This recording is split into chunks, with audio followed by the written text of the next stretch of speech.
चलो जय जिनेन्द्र।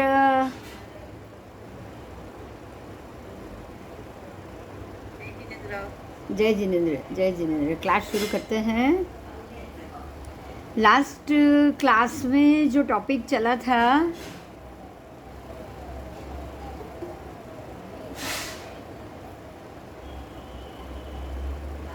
हमारा, जो लास्ट क्लास में जो टॉपिक चला था, ये शुरू ही हुआ है, ऐसे मुद्दे से शुरू हुआ है कि क्या ये पृथ्वी ज़मीन पे है या हवा में। हमारा जो ये मुद्दा लास्ट क्लास का जो शुरू हुआ है ना, वो यही मुद्दे पे शुरू हुआ है कि क्या ये पृथ्वी हवा में है या ज़मीन में है। आज का साइंस जो कह रहा है कि ये पृथ्वी हवा में है, नारंगी का एक गोला है जो आग के गोले से अलग हुआ। पृथ्वी आग के गोले जितनी गर्म थी, फिर ठंडी हुई, उसके ऊपर जीव उत्पत्ति हुई। ये सारी चीज़ों को आप खुद साइंस से उसको डिफाइन करोगे। साइंटिफिकली जो आज का साइंस कह रहा है वो कितना सही है, और बिल्कुल वही साइंटिफिकली जो बात आज का साइंस कह रहा है वो भगवान ने भी उसको साइंटिफिकली कहा है, तो वो कितना सही है। हमारे लिए ये जजमेंट बहुत महत्व का है। क्यों पता है कि यही जजमेंट है जो ये पता कर पाएगा कि साइंटिफिकली क्या सही हो सकता है। पृथ्वी का वो गोले में से अलग होना, उसके बाद ठंडा होना, उसके बाद उसमें जीवोत्पत्ति होना, ये सारी चीज़ें एक हम सबके लिए एक क्वेश्चन है। क्या क्वेश्चन है देखिएगा, एक छोटी सी बात है, उसको ध्यान से सुनिएगा। आपको ये अगर एक वृक्ष को भी अगर पनपना होगा ना, तो उसके लिए भी इतना छोटा सा बीज होना बहुत ज़रूरी है। अगर बीज नहीं है तो वृक्ष नहीं हो पाएगा, और बगैर वृक्ष को कभी बीज होगा ही नहीं। होगा क्या? मुझे थोड़ा सा जवाब चाहिएगा। आप वो ऑन करके जवाब दे सकते हो मुझे।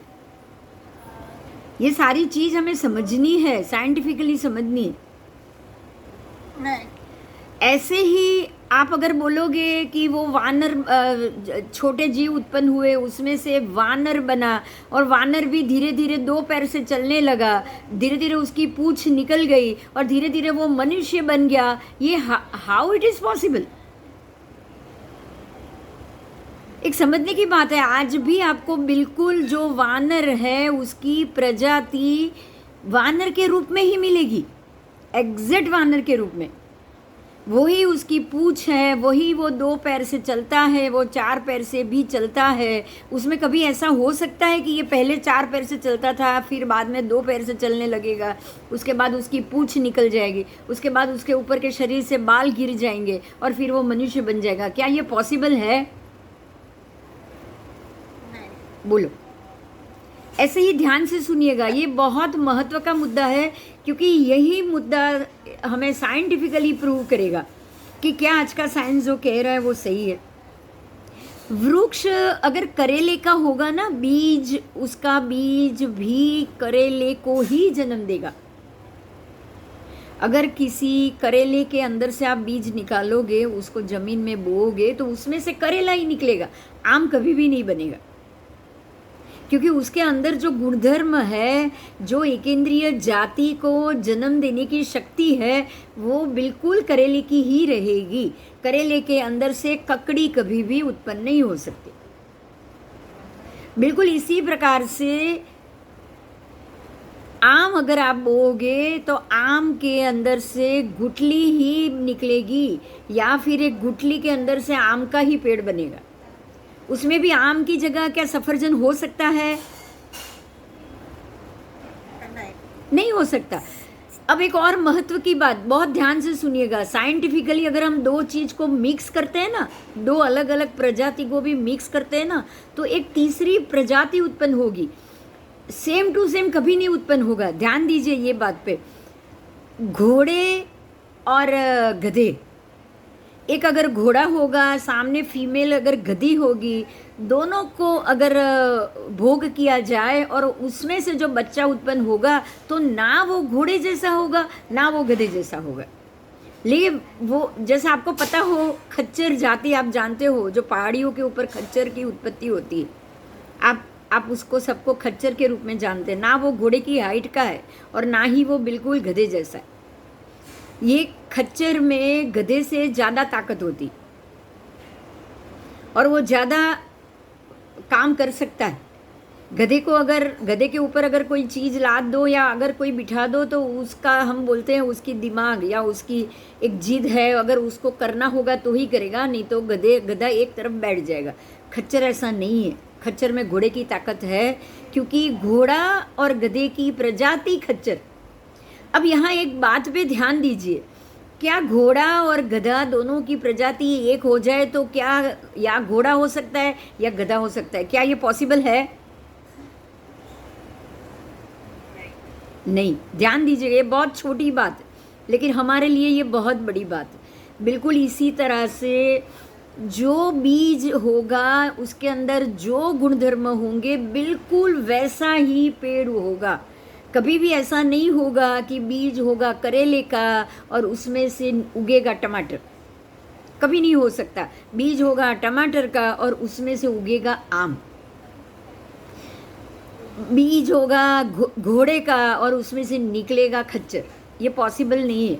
अगर दोनों घोड़ा और घोड़ी का अगर कोई संतान होगा ना तो बिल्कुल घोड़ा होगा। कलर अलग हो सकता है, लेकिन जो जाति है ना वो कभी नहीं बदलेगी।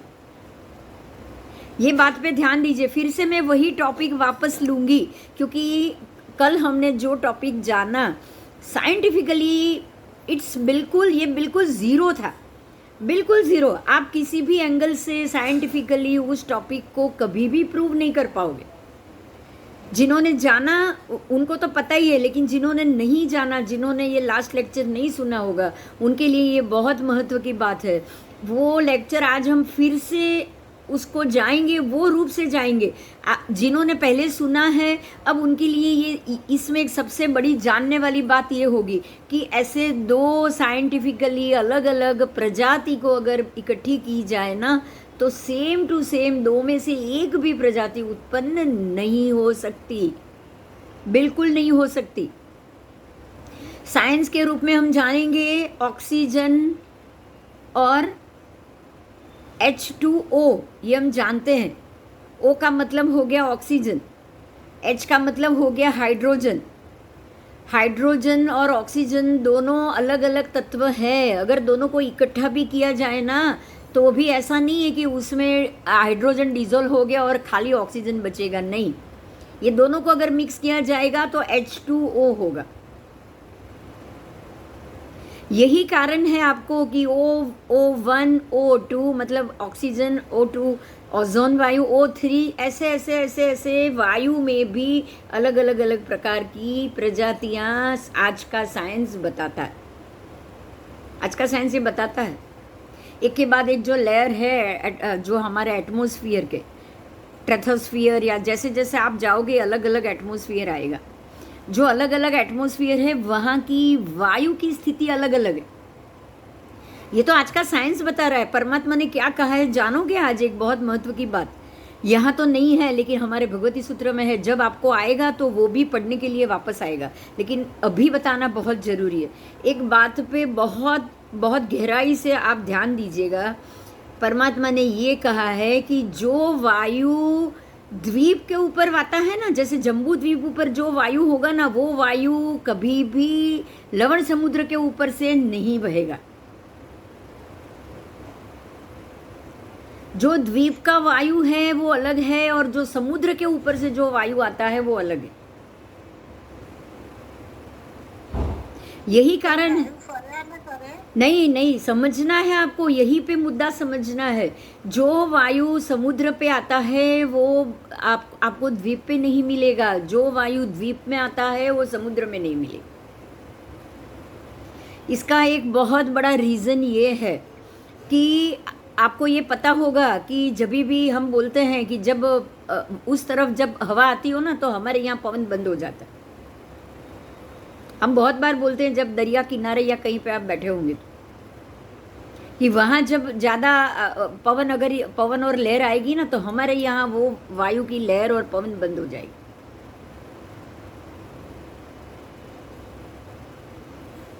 जो हम बोलते हैं ना 7 लाख वायु का है, 7 लाख प्रकार की प्रजाति है वायु काय में भी 7 लाख।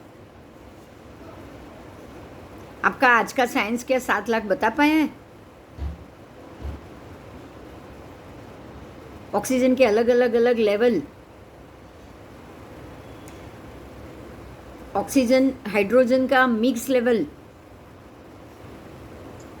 हमें नहीं बता पाए। आपको एक बात पता है, पानी के अंदर जो जीव जीते हैं, जैसे कि मछली की बात करूंगी, जो पानी के अंदर वो रहती है, उसको अंदर से पानी का H2O का ऑक्सीजन वो उसके ऊपर जी पाती है। अगर उसको बाहर निकाला ना पानी से, अंदर उसको वायु मिल गया सांस लेने के लिए, श्वासोच्छ्वास लेने के लिए, लेकिन अगर आप उसको बाहर निकालोगे तो बाहर के ऑक्सीजन में जहाँ हम जी रहे हैं वहाँ क्या मछली जी पाएगी?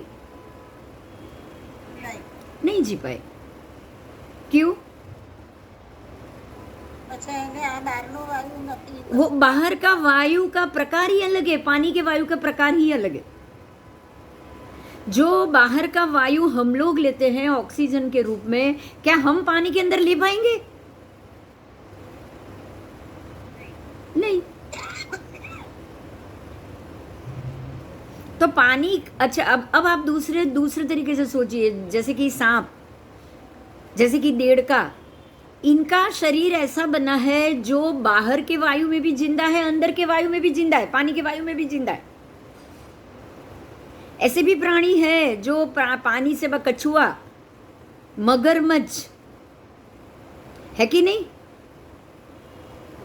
घंटों तक बाहर जी सकते हैं, घंटों तक पानी के अंदर भी जी सकते हैं, घंटों तक डीप पानी के अंदर भी उतर के जी सकते हैं। तो हमारे लिए यही बात, ये एग्जाम्पल ही क्लैरिटी दे रही है कि वायु के रूप में जो पानी के अंदर का जो वायु है, वायु का है वो अलग है, और जमीन के ऊपर का वायु का है वो अलग। अब जो वायु जमीन के ऊपर से बहेगा उसके अंदर ऐसा प्रकार होगा जो जिससे हम लोग जी पाए, और पानी के ऊपर से जो वायु बहेगा उसमें उसमें ऐसे परमाणु होंगे जो पानी के अंदर के जो जीव है वो उससे वो जिंदा रह पाए। समझ में आ रहा है?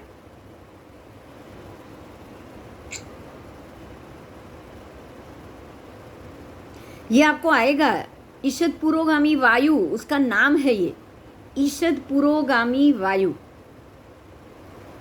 ये वायु का नाम है जो समुद्र के ऊपर से बहता है, और वो द्वीप के वायु से अलग है। तो ये सारी चीज आज का साइंस पता नहीं क्या कह रहा है, परमात्मा ने ये कहा है, और ये जो कहा है उस हिसाब से अगर उसको डिफाइन करोगे ना, तो आपको पता चलेगा कि जो वायु जो ऑक्सीजन लेवल पानी के अंदर है, वो जो उससे पानी के जीव जिंदा रह सकते हैं, उसी ऑक्सीजन लेवल में हम लोग अगर जाएंगे तो हम मर जाएंगे। वो ऑक्सीजन हमारे काम का नहीं है। तो ये क्या है? अब ये समझो, अब सारे के सारे वायु है तो क्या सारे एक ही परमाणु के हो गए? बताओ। नहीं हुए। अब दूसरी एक और बात, जमीन पे ऊपर जो ऑक्सीजन है, क्या उससे पेड़ जी पाते हैं क्या?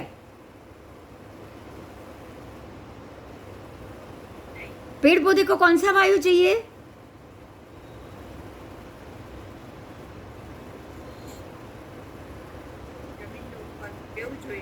पर कोई बोलेगा, हम पढ़े हुए हैं, ये तो साइंस में पढ़ा हुआ है, उनको कौन सा वायु चाहिए?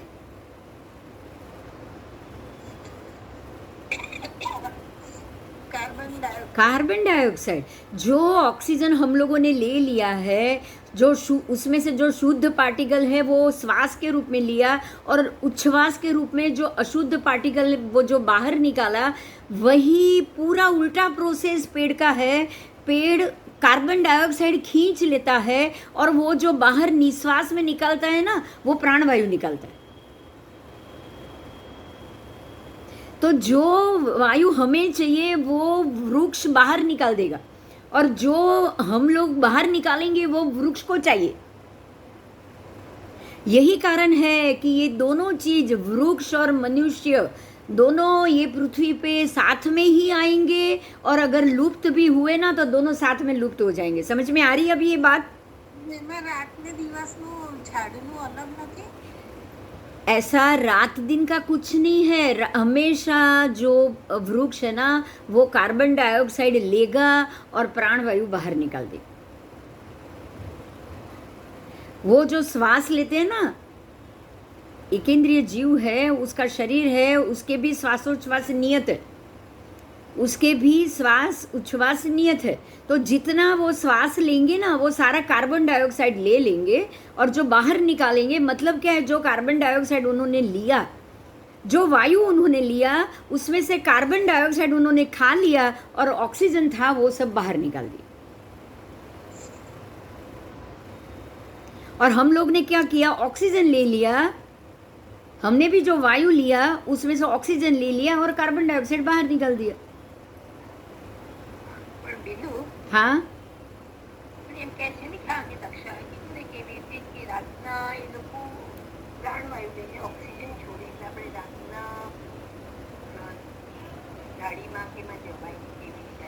આવું કોઈ રીઝન જ નથી। તમારે ઝાડની નીચે ગમે ત્યારે બી બેસી શકો, સૂઈ શકો, ઝાડની નીચે રહી શકો એની ટાઈમ, એની ટાઈમ। એવું નથી કે રાત્રે કાર્બન ડાયોક્સાઇડ લે છે અને દિવસે પ્રાણવાયુ લે છે, આવું કોઈ સાયન્સ નથી। મેં તો એવું ના ના, આવું કોઈ એ ક્યારેય પ્રાણવાયુ ગ્રહણ કરવાના જ નથી। નહીં, સાયન્ટિફિક રીઝન આવતું હતું એવું કે રાત્રે બાર કુંડા મૂકી દેવાના। ના, વૃક્ષ ક્યારેય પણ ધ્યાન દેજો આ વાતને, વૃક્ષ ક્યારેય પણ કાર્બન ડાયોક્સાઇડ ખાશે અને પ્રાણવાયુ બહાર કાઢશે। કેમ કે સનલાઇટમાં અલગ પ્રોસેસ હોય છે ને મૂનલાઇટમાં ઝાડનો પ્રોસેસ અલગ હોય છે। આવું કોઈ સાયન્સે કીધું હશે તો પણ એક વસ્તુ સમજવાની છે, જો એ પ્રોસેસ એનો હોત ને તો આપણો બી પ્રોસેસ એવો ઉલટો થયો જ હોત। કારણ કે મેં તમને એક વસ્તુ કહી છે, ધ્યાન દો હવે એ વાત पर, कोई भी पदार्थ पॉजिटिव नेगेटिव दोनों आपको मिलेगा। अगर एक जीव ऐसा है ये सृष्टि के ऊपर, ये जगत में, जो पूरा कार्बन डाइऑक्साइड ही खा रहा है और प्राणवायु वो बाहर निकल रहा है, तो आपको दूसरा जीव वैसा मिलेगा ही कि जो सिर्फ प्राणवायु खाएगा और कार्बन डाइऑक्साइड बाहर निकालेगा। ये एक तत्व है और ये तत्व हमेशा उसी में रिमेन होता है। अगर आप ये सोचो कि अगर वृक्ष भी हमारी तरह अगर वो कार्बन डाइऑक्साइड भी बाहर निकालने लगेगा ना, हम भी कार्बन डाइऑक्साइड बाहर निकाल देंगे, तो फिर ये दुनिया में प्राणवायु खत्म और कार्बन डाइऑक्साइड बिल्कुल भर जाएगा थोड़े ही सालों में।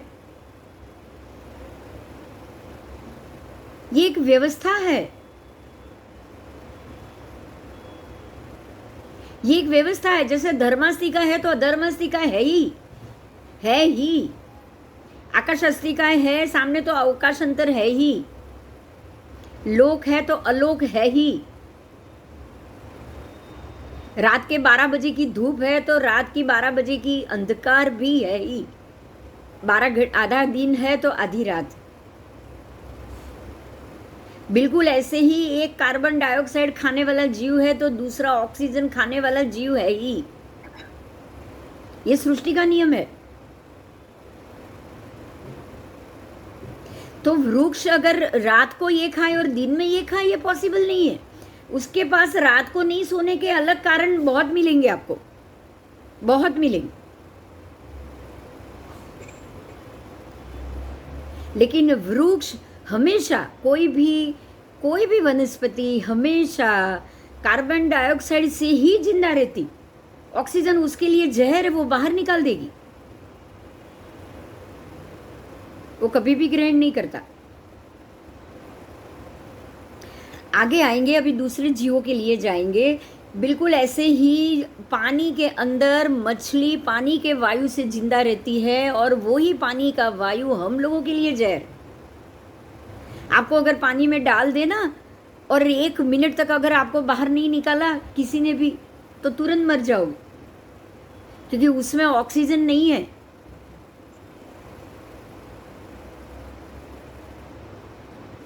अगर ऑक्सीजन होता तो आपको भी कुछ नहीं होता। उसमें वही रह सकता है जो सांस रोकने की शक्ति जानता हो।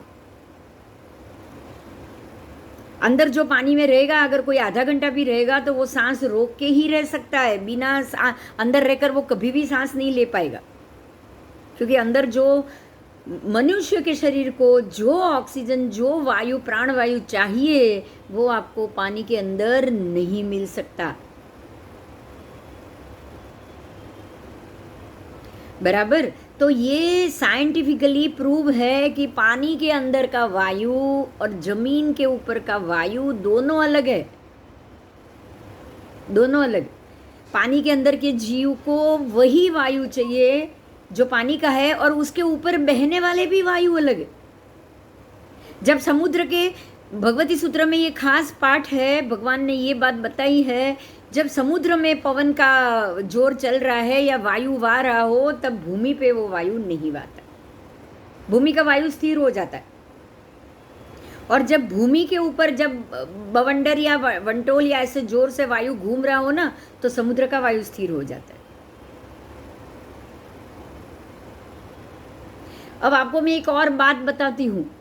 आप है ना उसके ऊपर जाइएगा, यूट्यूब के ऊपर आपको एक वीडियो मिलेगा, आपको एक वीडियो मिलेगा कि कहीं पे मेरे ख्याल से आर्कटिक या अंटार्कटिक में, जहाँ पे 2 समंदर का पानी मिक्स होता है, दोनों समंदर मिक्स होते हैं, लेकिन दोनों का कलर बिल्कुल अलग है। पानी एक दूसरे के अंदर मिक्स नहीं होता है। हाँ, ये मैं જોયું છે। पानी एक दूसरे के अंदर मिक्स नहीं होता है। एक हरे रंग का है, एक ब्लू रंग का है, एक स्काई ब्लू सी है, एक हरे रंग का पानी। आपको दोनों ऐसे बिल्कुल साथ में आ गए, मिक्स हो गए। जैसे एक में आप हरे रंग का पानी डालो एक परात में, दूसरी परात में, उसी परात में एक तरफ से आप ब्लू रंग का पानी डालो, तो दोनों मिक्स हो जाना चाहिए ना। ये पानी मिक्स नहीं होता, अलग ही रहता है। कारण क्या? वो अलग है, कारण क्या? ऑक्सीजन अलग है। हाँ, उसका मटेरियल अलग है, उसका जो बाउंडिंग है परमाणु वो अलग है। उसके अंदर के परमाणु पुद्गल है, वो ऐसे पुद्गल है जो एक पुद्गल दूसरे पुद्गल को एब्जॉर्ब ही नहीं कर रहा है। अगर एक पुद्गल बाजू वाले के पुद्गल के परमाणु को अगर वो एक्सेप्ट नहीं करेगा, अपने अंदर मिक्स नहीं करेगा, तो कुछ नहीं होगा, वो दोनों अलग रहेंगे।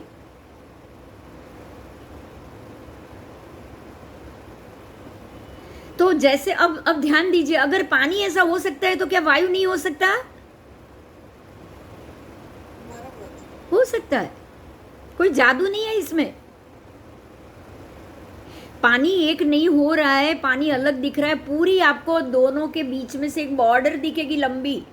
आप जहाँ तक देख पाओगे दोनों समुद्र इकट्ठे हो गए, वहाँ तक आपको दोनों का पानी अलग अलग दिखेगा, क्योंकि पूरे समुद्र का पानी ये समुद्र का पानी ये समुद्र के साथ मिक्स नहीं होता है, ये समुद्र का पानी ये समुद्र में नहीं मिक्स हो रहा है।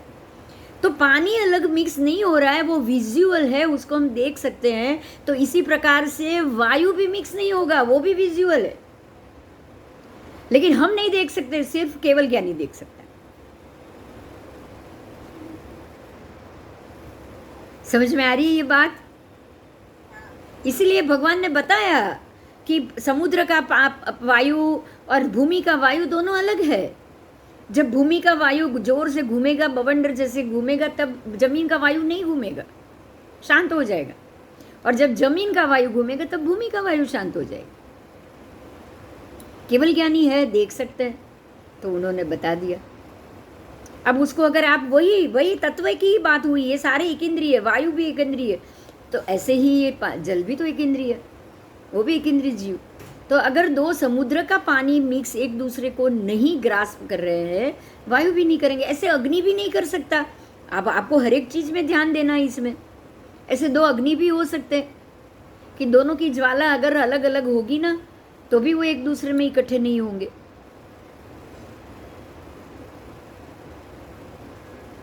दोनों के तत्व ही ऐसे होंगे जो दोनों की ज्वाला एक नहीं होगी। एक का रंग अगर लाल दिखेगा तो दूसरे का रंग पीला दिखेगा।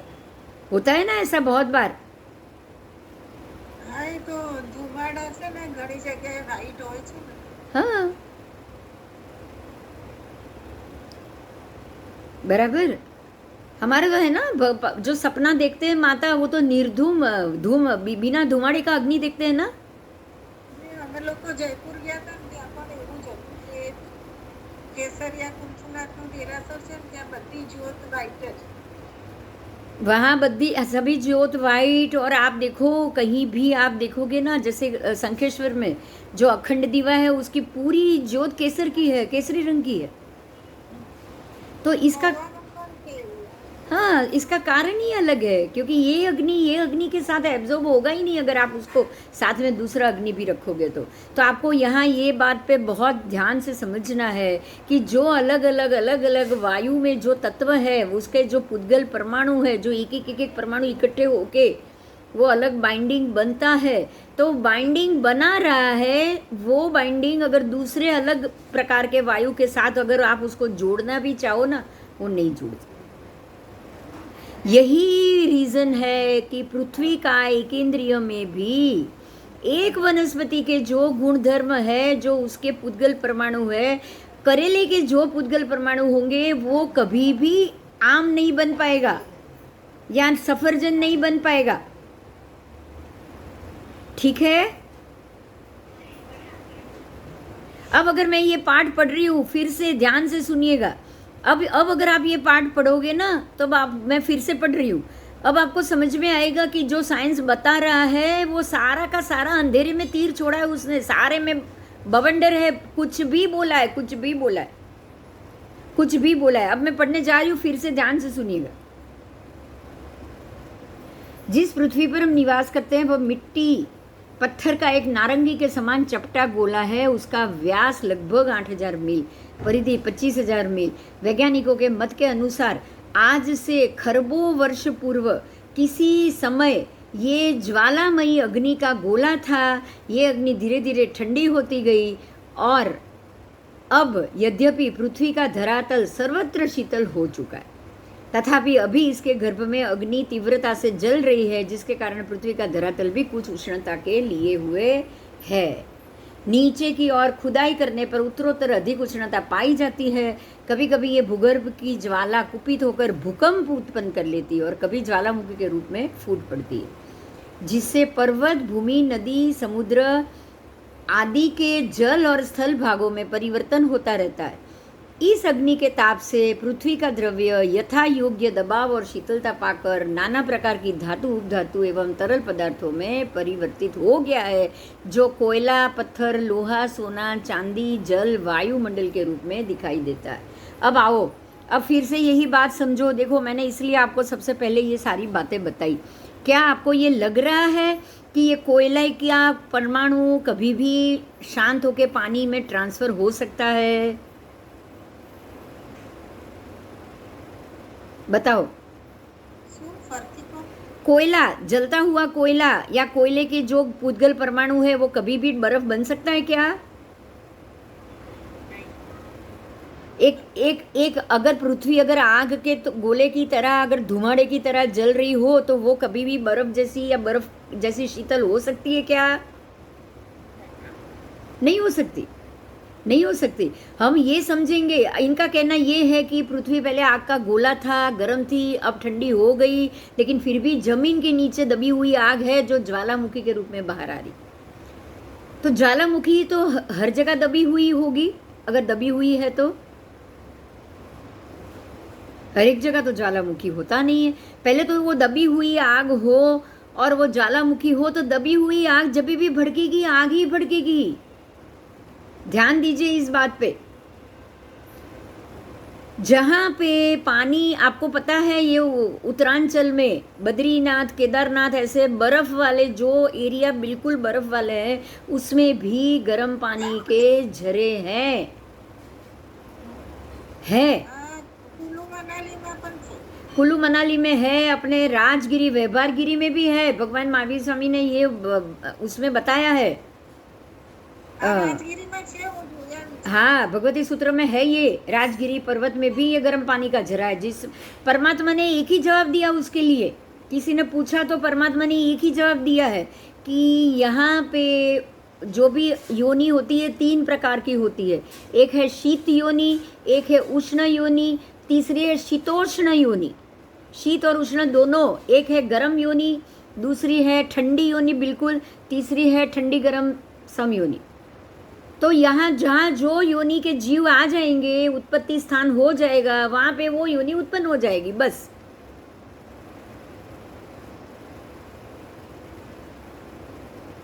समझ में आ रही है ये बात? बहुत सिंपल बात है। जहाँ पे ज्वालामुखी है वहाँ पे उष्ण योनि के जीव है, तो वो दब के रहेंगे ही नहीं। पूरा आप जापान देखो या फिर यूरोप में देखो, बहुत ज्वालामुखी का दबाव है वहाँ पे। ऐसे ज्वालामुखी का दबाव वहीं पे ही फटता रहता है। आपको कभी भी नीचे के या ये एरिया में आपको ज्वालामुखी नहीं मिलेगा। और जो पूरा हिमालय का एरिया है वहाँ पे बिल्कुल शीत योनि है, जहाँ से हमेशा पानी निकल के बर्फ ही बनता जाएगा। यहाँ से बर्फ कभी कम होगा ही नहीं। और उसके ऊपर जाओगे तो वहां से ज्वालामुखी कभी कम होगा ही नहीं। क्यों? क्योंकि जहाँ ज्वालामुखी है वहाँ उष्ण योनि के जीव है, और जहाँ ये बर्फ है वहाँ पे शीत योनि के जीव है बस। और जहाँ ये बर्फ भी नहीं है, ज्वालामुखी भी नहीं है, जैसे हम लोगों का एरिया, आपको नल में से पानी कैसा मिलेगा? आपको नदी का पानी शीतोष्ण मिलेगा कि नहीं मिलेगा? ना ठंडा ना गर्म।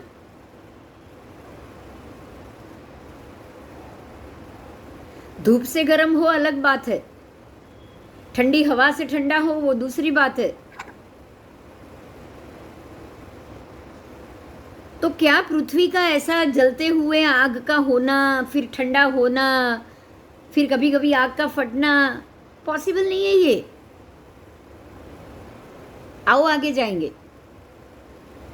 अब ये बताया ये है कि यहाँ जो ज्वालामुखी के रूप में ये पत्थर, कोयला, लोहा, सोना, चांदी, ये सारी भी धातु उपधातु वो अग्नि ठंडे होने की वजह से बनी है। अब आप समझ सकते हो अग्नि काय के जीव अग्नि काय के हैं, और बाकी जो धातु के जीव, लोखंड के जीव है वो लोखंड के ही रहने वाले, जो सोने के जीव है वो सोने के ही रहने वाले। सोना कभी पीतल हो या पीतल कभी लोहा हो, ये पॉसिबल है? नहीं।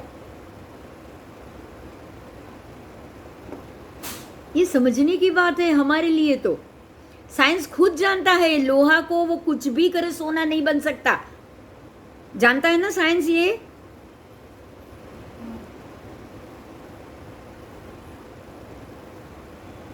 उसको पता है लोहे का कितना भी प्रोसेस करो सोना नहीं बनेगा।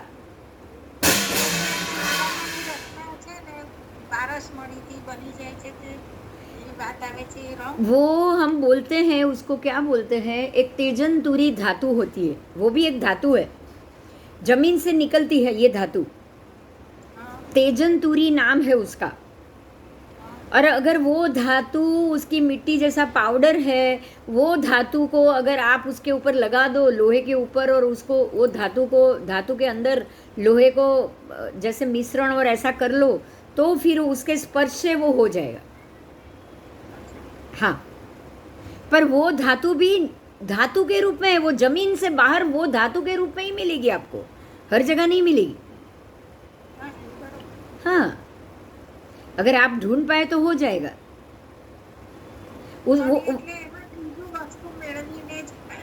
उसके अंदर लोहा को मिलाना पड़ेगा।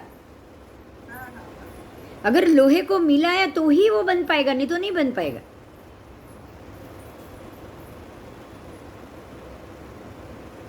लोहा तेजन तुरी के साथ मिक्स हुआ तो ही सोना बनेगा, नहीं तो नहीं बनेगा। अकेले ऐसे ही तेजन तुरी पड़ी रहेगी तो कुछ नहीं होगा। अरे अभी अभी अभी ध्यान से सुनो, आप जब भी मैणा और श्रीपाल का रास सुनो ना, उसमें आप ये बात आती है। जब श्रीपाल राजा जब भटक रहे थे ना, तो तेजंतुरी धातु उनको मिली थी। હા એ તો કોઈ બહુ પ્રયત્ન કરતા હતા ને એનાથી નતું થતું ને અમને કોઈને કરાવી દીધું हाँ એવું કંઈક છે. हाँ, तो तब ये उल्लेख आता है तेजंतुरी धातु से ही उन्होंने वो बहुत शक्तिशाली और बहुत पैसे वाले बन गए थे वो धातु के कारण। एक प्रकार की मिट्टी थी, वो किसी ने आके समुद्र से लाके मिट्टी कहीं से लाके भर के लेकर आया, कुछ अलग रंग की मिट्टी थी। जब वहां गए थे समुद्र के लिए तभी तो वहां से ही धंधा होता था ना, बिजनेस होता था, तो सामान लेकर गया होगा और वापस खाली आ रहा था, तो एक किनारे पे उसने ये तेजंतुरी मिट्टी देखी, वो कुछ अलग प्रकार से उसकी चमक थी, तो उसने ये सारी मिट्टी भर दी वहां में, और वो वहां में भरने के बाद वो वापस आए, वाहन लेकर आया और उसने जो सेठ था वो सेठ के गोदाम में ये मिट्टी खाली कर दी। अब किसी को नहीं पता ये मिट्टी क्या थी, किसी को नहीं पता ये मिट्टी क्या थी, लेकिन श्रीपाल राजा को अपने जाति स्मरण ज्ञान से उनको लगा कि ये मिट्टी कुछ काम की है, उन्होंने सारी मिट्टी खरीद ली और वो व्यक्ति ने बेच भी दी, क्योंकि उसको तो पैसा मिला। वो तो बोल रहा था मैं तो उठा के लाया, ऐसे ही उठा के लाया था, खाली शो के लिए, अच्छी लगी इसलिए उठा के लाया था, आपको चाहिए तो ले लो, पैसे दे दो मुझे। उसने बेच दिया और इनको पता था, तो इन्होंने साथ में लोहे और उसको पारा लोहा सब मिलाना पड़ता है उसमें, वो मिलाने के बाद वो सोना बन गया। तो ये तो है ऐसी ऐसी ऐसी, उसी को ही हम बोलेंगे कि उसको स्पर्श करने से, ये पारसमणि है जिसको स्पर्श करने से वो लोहा हो जाता है, लोहा सोना हो जाता है। बराबर? हाँ, तो ये अब यहाँ आपको ये ध्यान देना है कि जो धातु जैसी है वैसी ही रूप में उसके अणु परमाणु रहते हैं, कभी भी नहीं बदलते। उसकी वर्गणा होती है, पुद्गल वर्गणा कहा जाता है उसको। छोटे छोटे छोटे एक अणु, द्विअणु का तो 2 भाग हो सकता है, लेकिन एक अणु का भाग नहीं होता। ये तो अपने पढ़ लिया ना, परमाणु अणु परमाणु पढ़ लिया ना हमने। अणु का 2 भाग करोगे तो 2 द्विअणु होगा, वो परमाणु है। अब उसका भाग नहीं होगा ना, अगर उसका भाग नहीं हो पाएगा तो ही वो परमाणु, लेकिन जब तक भाग हो पाए तब तक वो अणु। तो अब अणु को या परमाणु को जो पार्टिकल का अणु होगा वो ही पार्टिकल का अणु उससे मिक्स हो पाएगा। दूसरे वर्गणा का परमाणु कभी भी दूसरे वर्गणा से नहीं मिल पाता। समझ में आई बात? अब ये तेजंतुरी धातु अगर लोहे से मिली तो ऐसा नहीं होगा कि वो तेजंतुरी ही रहेगी या वो लोहा बन जाएगी, ऐसा नहीं है। वो 2 का तीसरा रूप बनेगा। जैसे घोड़े और गधे के संतान अगर बनाई जाए ना तो खच्चर बनता है, नहीं घोड़ा बनता है नहीं गधा बनता है। तो यही साइंस है कि एक परमाणु कभी भी डिसॉल्व होकर दूसरे परमाणु में सम्मिलित हो ही नहीं सकता, हो ही नहीं सकता। बराबर? यही कारण है, देखिए ध्यान दीजिएगा, आज का साइंस जो कह रहा है ना, वो कह रहा है जरूर लेकिन मान नहीं रहा है। वो क्या कह रहा है पता है? ये सारे जो तत्व है ना, तत्व, वो उसको तत्व बोलते हैं। जैसे कि अग्नि तत्व, पृथ्वी तत्व, वायु तत्व, जड़ तत्व, ये जो तत्व है ना वो तत्व रिमेन है। ये तत्व कभी भी डिसॉल्व नहीं होता, एक तत्व दूसरे तत्व में मिक्स नहीं होता। अग्नि तत्व ही रहेगा, पृथ्वी तत्व ही रहेगा। ये बात उसने मान ली। तो भगवान ने यही बताया कि जो अग्नि के परमाणु है वो हमेशा अग्नि के वर्गणा के ही परमाणु रहेंगे, वो कभी खत्म भी नहीं होंगे, और वो कभी अग्नि का परमाणु पानी के परमाणु से मिश्रण भी नहीं होगा। बोलो, भगवान ने वही बात बताई जो आज का साइंस कह रहा है। ये मुद्दा क्लियर हुआ? हो गया। अब यहाँ ध्यान दीजिए, फिर अग्नि के पृथ्वी के ऊपर, अग्नि जलती हुई पृथ्वी कैसे वनस्पति में ट्रांसफर हो सकती है बताओ? जलती हुई पृथ्वी लोहा में ट्रांसफर हो सकती है? તો એનું રિએક્શન આવે એટલે બીજી વસ્તુ બને. नहीं, जलती हुई पृथ्वी मतलब आग की बात कर रही हूं मैं। तो क्या देखो, यहाँ आपने ये सुना कि पत्थर, कोयला, लोहा, ये सारी धातु, उपधातु, वो जो पृथ्वी जो आग का गोले की तरह जल रही थी उसके ठंडे होने के कारण बनी।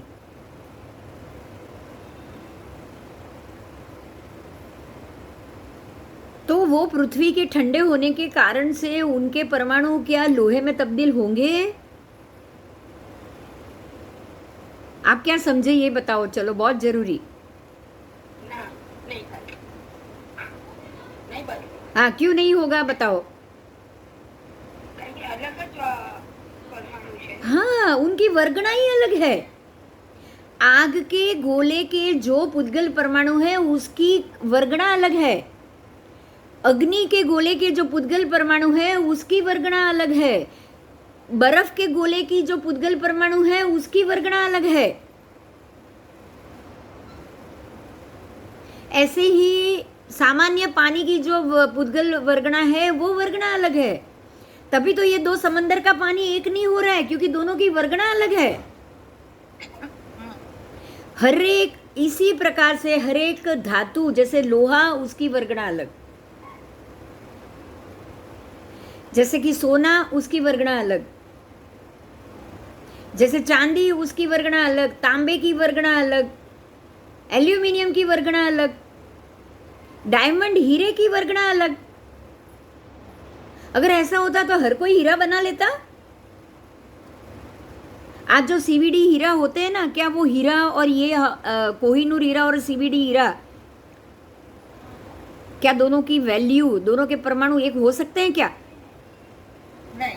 फिर तो अगर हीरे की मैन्युफैक्चरिंग होगी ना, मतलब अगर ये वर्गना में से अगर कोई चीज बनेगी ना, तो वो डायमंड नहीं बनेगा, बिल्कुल उसके रंग रूप जैसा दूसरा पत्थर बनेगा। समझ में आ रही है ये बात?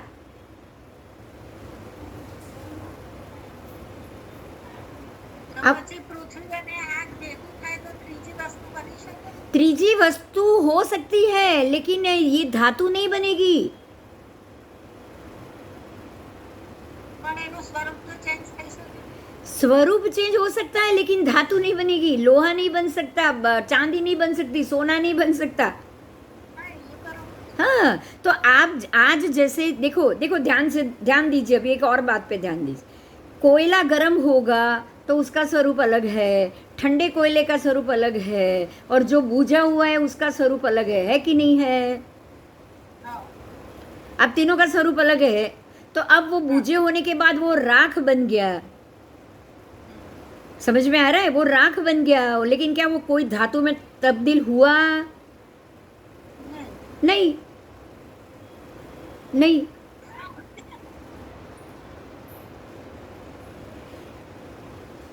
अब यहाँ पे ये महत्व का मुद्दा आएगा कि पृथ्वी ठंडी होने के कारण ये जो धातु बनी, ये जो आपने ये पढ़ा होगा, जो मैंने जो मैं बोली हूँ उसको मैं फिर से बोल रही हूँ कि भूगर्भ की ज्वाला कुपित होकर भूकंप और सब कराती है।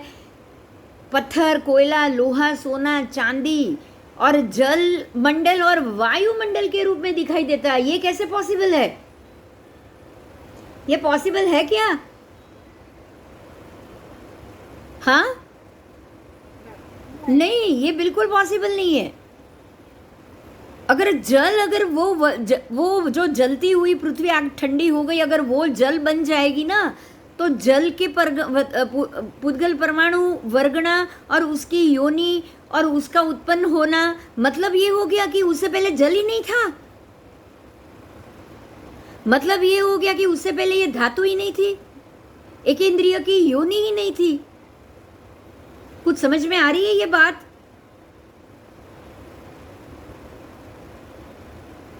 अगर पृथ्वी, जलती हुई पृथ्वी ठंडी होने से, उसमें से अगर ये सारी चीज, जल, वायु, आप सोचो, हवा, पानी, ये सारी चीज बाद में उसी के कारण उत्पन्न हुई है, मानोगे ये बात?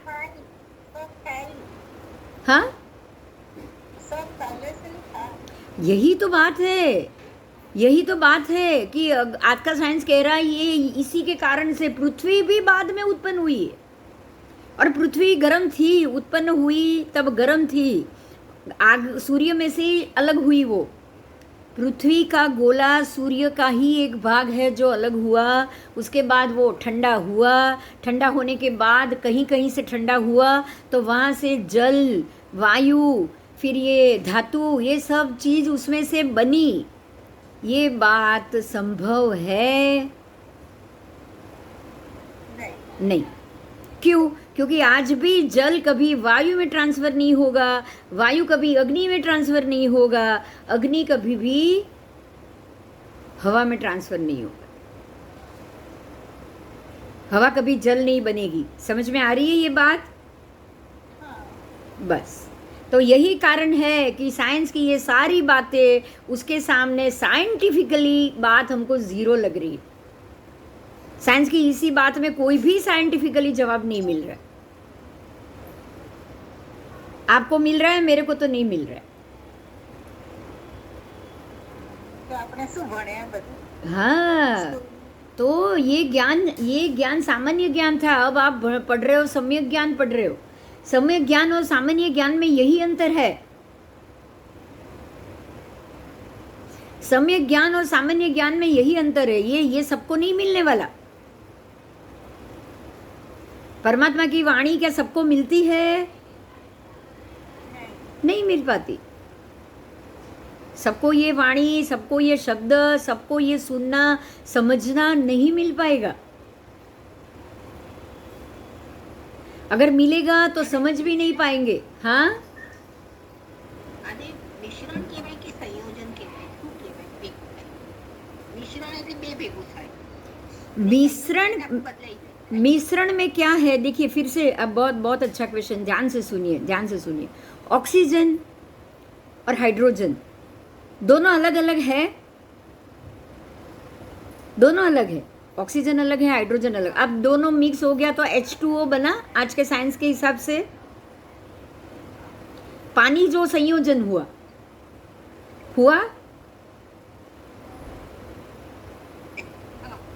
अब ये पानी के अंदर सिर्फ मछली तैर पाएगी, मछली रह पाएगी। मछली को अगर बाहर खाली ऑक्सीजन में लाएंगे तो मर जाएगी, और ऑक्सीजन वाले खाली ऑक्सीजन वाले ये संयोजन में जाएंगे तो मर जाएंगे। बात समझ में आ रही है? ફરી રિપીટ કર, हाँ, ફરીથી રિપીટ। पानी में ऑक्सीजन और हाइड्रोजन दोनों संयोजित है। पानी के अंदर ऑक्सीजन भी है और प्राणवायु भी है। दोनों वायु है, ये दोनों वायु है। ऑक्सीजन भी संयोजित है और हाइड्रोजन भी संयोजित है, तो दोनों मिक्स होके पानी बनता है। अब ये पानी के अंदर क्या खाली ऑक्सीजन, जो हम लोग जो जिंदा है ऑक्सीजन के ऊपर, खाली ऑक्सीजन के ऊपर, क्या हम ये H2O में जाएंगे तो जी पाएंगे? अच्छा, अब H2O के जीव है वो खाली हवा में आएंगे, खाली हवा में जमीन के ऊपर, तो क्या वो जी पाएंगे? बस। तो ये जब संयोजन होता है ना, तो संयोजन सिर्फ उसके लिए है जिनका शरीर वो संयोजन में रह पाएगा।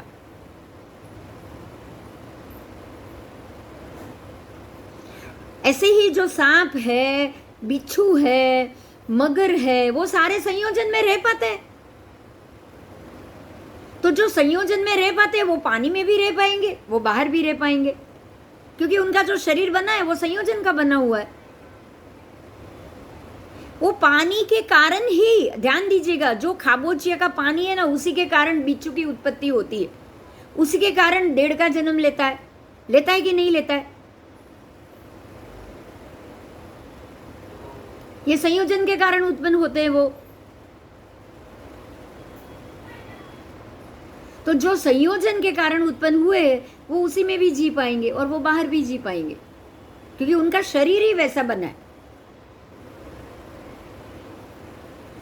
आपको यहाँ से ये बात बहुत क्लियर हो जाएगी कि हर एक पार्टिकल, पुद्गल परमाणु का शरीर जो पुद्गल परमाणु का बना होगा ना, वो उसी को एब्जॉर्ब करेगा। क्लियर हुई ये बात? अगर हम जमीन पे ऊपर रह रहे हैं तो हमारे जो शरीर जो बना है वो खाली ऑक्सीजन को ही एब्जॉर्ब करेगा। और आप ध्यान दीजिए, जो झाड़ है ना वो पानी से बना हुआ है, वो पानी मिट्टी संयोजन से बना हुआ है। आपका शरीर पानी मिट्टी संयोजन से नहीं बना है, लेकिन जो बीज है वो पानी और मिट्टी के संयोजन से बना है। तो वो पानी भी उसको चाहिए जिंदा रहने के लिए, और उसको बाहर की हवा भी चाहिए, लेकिन हवा में कार्बन डाइऑक्साइड चाहिए, ऑक्सीजन नहीं चाहिए।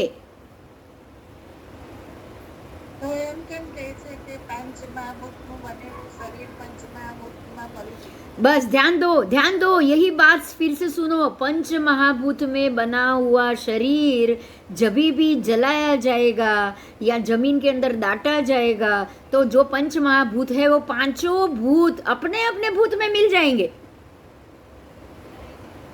અચ્છા उसमें जो अग्निकाय है वो अग्निकाय में चला जाएगा। फिर जो पृथ्वीकाय है वो पृथ्वीकाय में तत्व है, तत्व कभी भी डिसॉल्व नहीं होता है। बहुत अच्छी बात है दक्षा, फिर से बात समझना, बात बहुत ध्यान से समझना। मेरे शरीर के अंदर मेरे पहले के छोड़े हुए, देखो इतने जन्म ले लिए, पुद्गल वोसराने की क्रिया क्यों कराई जाती है? ध्यान से सुनिएगा सब। पुद्गल वोसराने की क्रिया क्यों कराई जाती है? क्योंकि मैंने पहले के समय में जो पंच महाभूत छोड़े होंगे ना, जो शरीर के, वो सारे पंच अग्नि में मिल गया, जल में मिल गया। मैंने जब दूसरा जन्म लिया तो मैंने अग्नि में से अग्नि लिया, जल में से जल लिया। जब मैं ऐसे दूसरी बार जन्म लूंगी तो मेरे छोड़े हुए नहीं मुझे मिलने वाले, હા એ તો બીજાના છોડેલા तो मैंने तेरे ले लिए होंगे, मैंने तेरे छोड़े हुए लिए होंगे, तूने मेरे छोड़ा हुआ लिया होगा। जब आज हम एक दूसरे के सामने बैठ के बात कर रहे, હા બરાબર तभी हम दोनों में मित्रता है, नहीं तो शत्रुता है। जब तू सामने आएगी तो मेरे पुद्गल परमाणु जान जाएंगे कि ये पुद्गल परमाणु मेरे मित्र है।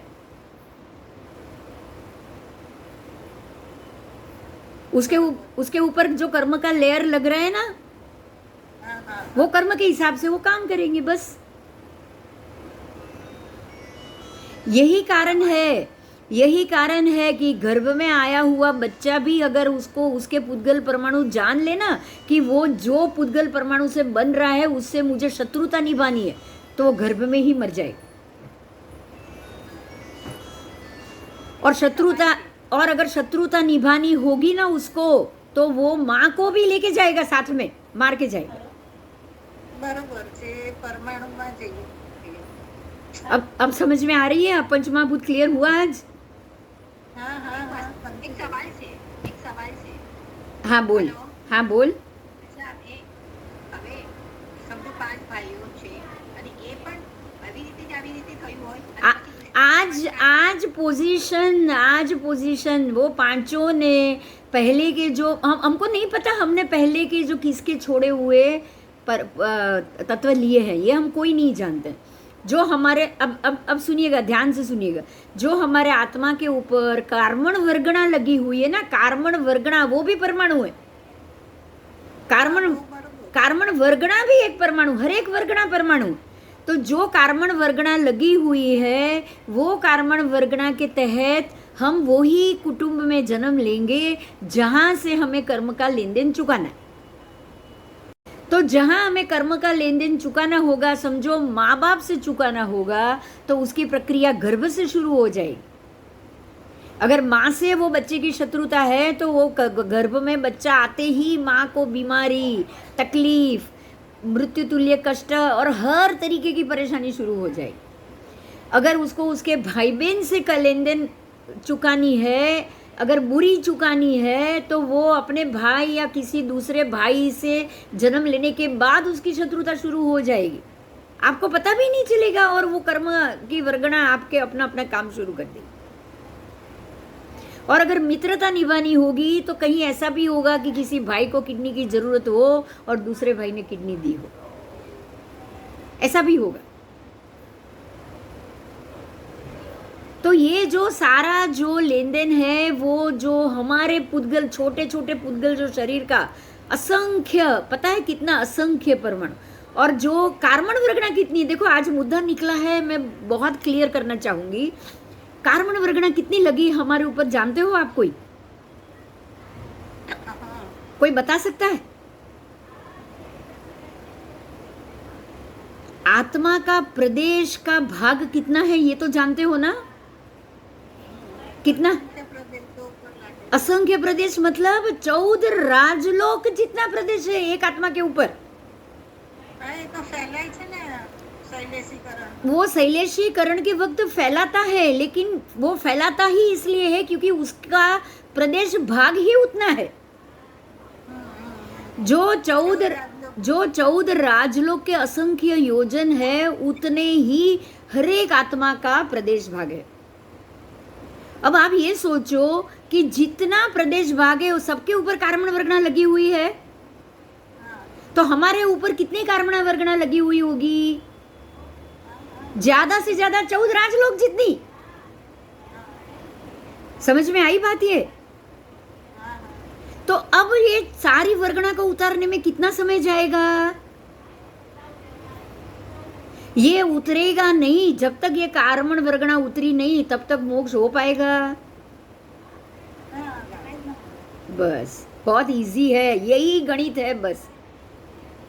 कार्मण वर्गणा कितनी है जानो, जब वो वर्गणा जब काम करे, जैसे अभी काम कर रही है, हम सबकी वर्गणा काम कर रही है, जब वो काम करे तब नया कर्म ना बांधो, उसको शांति से खत्म करो। जितनी निकाचित होगी वो सामने व्यक्ति आएगी, खत्म करनी पड़ेगी। जो निकाचित नहीं है वो 14 राजलोक में शैलेशीकरण में अपने आप खत्म हो जाएगी। अब समझ में आ रहा है कितना सिंपल लॉजिक है ये? कितनी सरल भाषा में ये बात समझाई भगवान ने हमको। डिफिकल्ट है ना? कुछ भी डिफिकल्ट नहीं है। जब आए तब शांत रहो। हो सकता है विचलित हो जाओ, पर दूसरे तीसरे मिनट में तो शांत हो सकते हो ना। उस वक्त नहीं हो सकते, दूसरे मिनट में, तीसरे 10 मिनट बाद तो हो सकते हो कि नहीं हो सकते हो? हाँ, तो आपको ये घुटना है कि 10 मिनट के बाद भी मैं भूल गई कि मुझे शांत रहना था। भगवान तो मुझे शांत रख, मुझे अच्छा हुआ जो हो गया ना वो बहुत अच्छा हुआ। उसका जो मेरी तरफ लेन देन बाकी था इसीलिए ये आया। देखो हर एक चीज ध्यान दीजिएगा, अब ध्यान दीजिएगा यही बात पे। अगर 2 पुद्गल का संयोजन होना लिखा होगा ना, तो वो 2 पुद्गल संयोजन हुए बिना रह सकते हैं? बताओ, नहीं रह सकते। जब भी हमारे कर्म का उदय होगा तो सामने वाली व्यक्ति गुस्सा किए बिना रह पाएगी? नहीं रह पाएगी। अब जो 2 व्यक्ति का सामने आना और गुस्सा होना, ये कार्मण वर्गणा थी जो हुई, जो पुद्गल वर्गणा ने काम अपना किया। अब उसके ऊपर क्या करना है? ये तो वर्गणा नहीं है ना, ये तो वर्गणा नहीं है। ये वर्गणा में नहीं है कि आप सामने गुस्सा करोगे। समझ में आ रही है बात? वर्तमान वर्गणा नहीं है। अगर किसी के सवाल आया तो वो वर्गणा है, क्योंकि वो भूतकाल है। अगर आप मुझे सवाल करोगे तो वो भूतकाल है, लेकिन अगर आप मुझे सवाल नहीं करोगे, सवाल हो चुका, अब मुझे जवाब देना है, तो वो वर्तमान है। बराबर?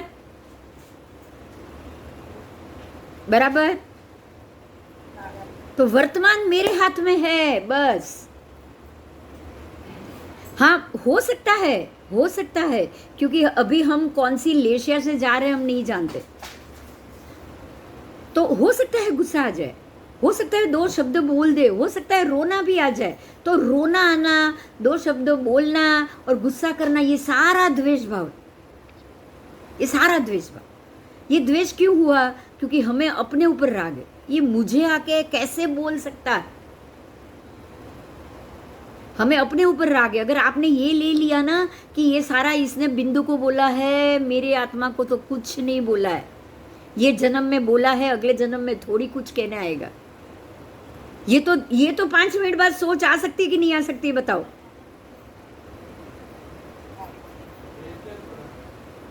पांच मिनट के बाद तो आ ही सकती है कि मैं बिंदु नहीं हूं, मैं सच में बिंदु नहीं हूं, मेरे अंदर जो है उसको ये जन्म का नाम मिला है बिंदु। आ सकती है कि नहीं आ सकती? अगर मैं ये ना सोचूं ना, आप सब ध्यान दीजिए, अगर मैं ये ना सोचूं ना तो मैं किसी भी महात्मा से डिस्कस अगर करने ये जाऊं ना तो मैं जा ही ना पाऊं। क्योंकि अगर मैंने इसके लिए राग बना लिया, पहले था मेरे अंदर ये सब्जेक्ट के लिए था, पंचांग के लिए था, मैंने शेयर किया है, जानती हो ना दक्षा, आप जानते हो ना। अगर वो नहीं टूटा होता ना, पंचांग के प्रति का राग नहीं टूटा होता ना मेरा, अगर वो राग नहीं टूटा हुआ, जिसने समझाया मुझे वही समझाया कि आप छोड़ दो, आप ये पकड़ के बैठे हो, सच में छोड़ दो। अगर ये नहीं टूटा हुआ होता ना तो मुझे अपने अपने अपने अंदर का पंचांग का राग मुझे लोगों के लिए द्वेष कराता था। ये हकीकत है। जो इसको नहीं सुनते थे, नहीं मानते थे, उसके लिए मुझे गुस्सा आता था। मैं ये सोचती थी कि ऐसा क्यों कर रहे हैं, ये क्यों नहीं समझ रहे, ये क्यों नहीं मान रहे। मैं ये भी सोचने लगी थी कि अगर ये मैंने नहीं किया तो कोई नहीं कर पाएगा, मैं अगर नहीं करूंगी तो ये कौन करेगा। मैंने यहां तक सोच लिया था।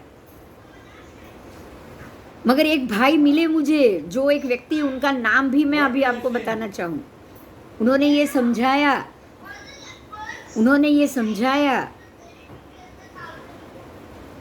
कि ये ऐसा आपने ये सोच लिया है कि ये बिंदु ने ही किया है और बिंदु के बगैर कोई नहीं कर सकता। आपने ये सोच लिया है, ये बात सही है। बहुत लंबा समय तक ये दौर चला, मेरे लिए भी चला, मुश्किल था, ये छोड़ना ही मुश्किल था कि मैं ऐसे पंचांग को नहीं छोड़ पाऊंगी, बहुत मुश्किल था। लेकिन हुआ, वो भी हुआ। बनाया, छोड़ देना है, मेरा काम एक ही था। जो मेरे सामने आया है वर्तमान, ये मेरे कर्म में था, ये कार्मण वर्गणा थी, जो ये काम करना था किया, छोड़ दिया, बस बात खत्म।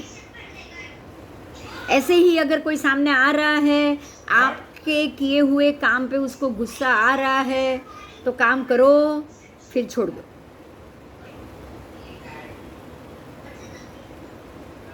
करो और छोड़ दो। अगर सामने रिएक्शन आया, बुराई का आया, गुस्से का आया, क्रोध का आया, अगर 2 चीज उसने बोल दी कि तेरे को क्या जरूरत थी, तूने ये क्यों किया, अगर ऐसी भी बात आई ना, तो उसको भी छोड़ दो। 10 मिनट लगेगी सोचने में, 10 मिनट जरूर लगेगी, ऐसा नहीं है, क्योंकि हम लेशिया के नीचे तो हम भी है। लेकिन हमें ये सोचना ही है कि ये इसने बिंदु को बोला है, जो ये जन्म में है, अगले जन्म में कौन बिंदु और कौन वो मेरी व्यक्ति, क्या वो मेरा बेटा होगा, क्या वो मेरा भाई होगा, क्या वो मेरा पति होगा, क्या वो मेरा दुश्मन होगा। हम जानते हैं कुछ भी? हम जानते हैं?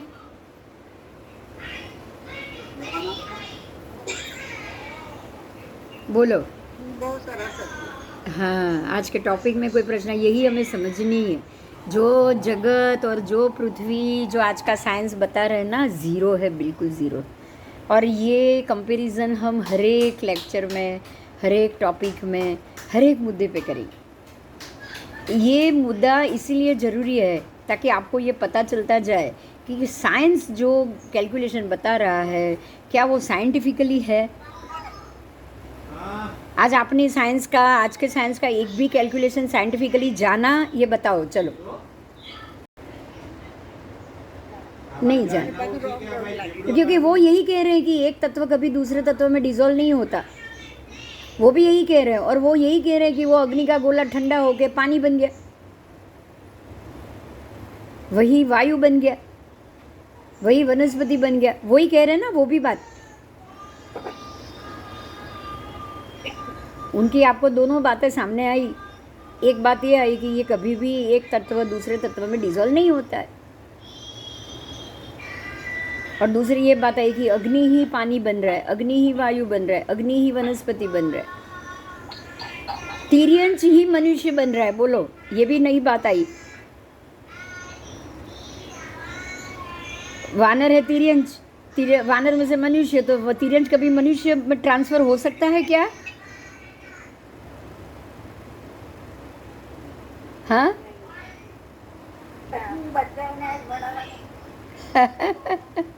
બચ્ચાઓને શું, આ આપણા જેવા મોટા બી બિચારા બચ્ચા જ છે જે આ ભણી રહ્યા છે, સમજ્યા?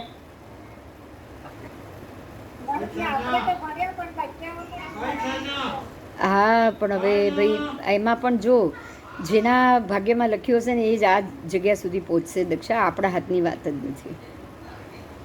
કેટલા જણ જોડાયેલા આપણી જોડે ખ્યાલ છે ને? હા, કેટલા જણ જોડાયેલા બોલો?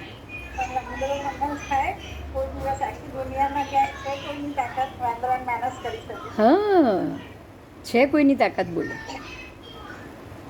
કે આજે એક વાનરની યોનિમાંથી એક મનુષ્યને ઉત્પન્ન કરવાની છે કોઈનામાં તાકાત?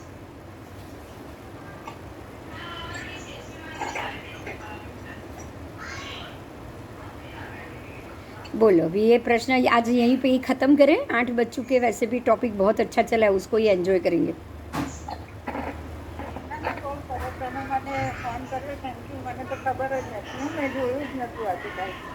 कहीं कोई बात नहीं.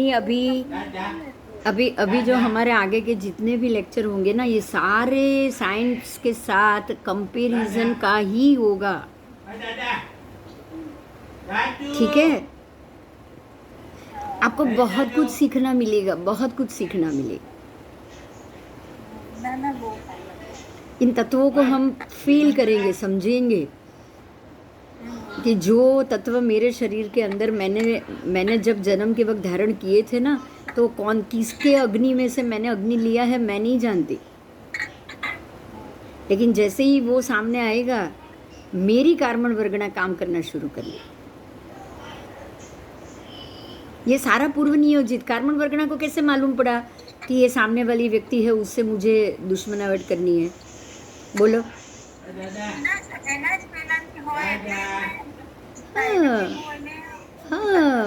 हाँ, वो अभी इजी हो जाएगा. वो तो संगनी भी नहीं है ना, वो तो पंचेंद्रिय भी नहीं है.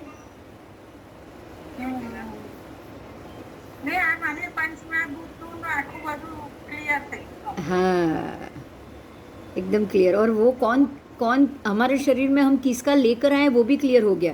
यही कारण है पुद्गल ओसराने की क्रिया करनी पड़ती.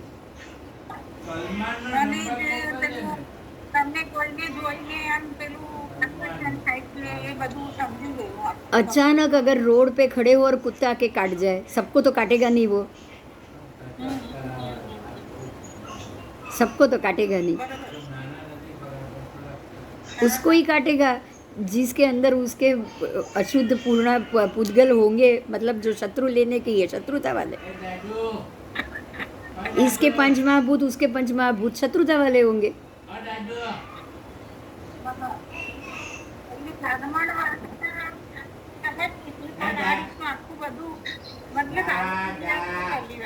हाँ, बस मुझे भी वही चाहिए था. जो हकीकत है वो हम सब जाने. हाँ, મેમ પૂછ્યું એ હતું કે સપોઝ આપણી કાર્બન વર્ગના જ આપણને સિગ્નલ આપે કે એને કે ખોટું કરી રહ્યું છે કે આપણે ખોટું કરી રહ્યું છે, એ આપણને सिग्नल तो आपने नहीं समझिए. सिग्नल कभी भी पहले से आपको नहीं मिलेगा. क्यों पता है? जो पहला जो होता है ना, फर्स्ट प्रोसेस, वो कर्म के खपाने का होता है. पहला जो प्रोसेस है वो सिर्फ कर्म खपाने का होता है. उसके बाद जो संजोग खड़ा होगा, जो निमित्त होते हैं, जो निमित्त सामने आता है, वो सारा हमारी कार्बन वर्गना लाती. जो उसमें जो आप स्टेप इन करते हो, उसके लिए जो डिसीजन लेते हो कि ये समय में आपको क्या करना चाहिए, वो आपको सिग्नल देगा कि आपको क्या करना चाहिए, चुप रहना चाहिए, कुछ नहीं बोलना चाहिए, या बोल के बात ख़त्म करनी चाहिए। ये जो भी सिग्नल होगा ना, वो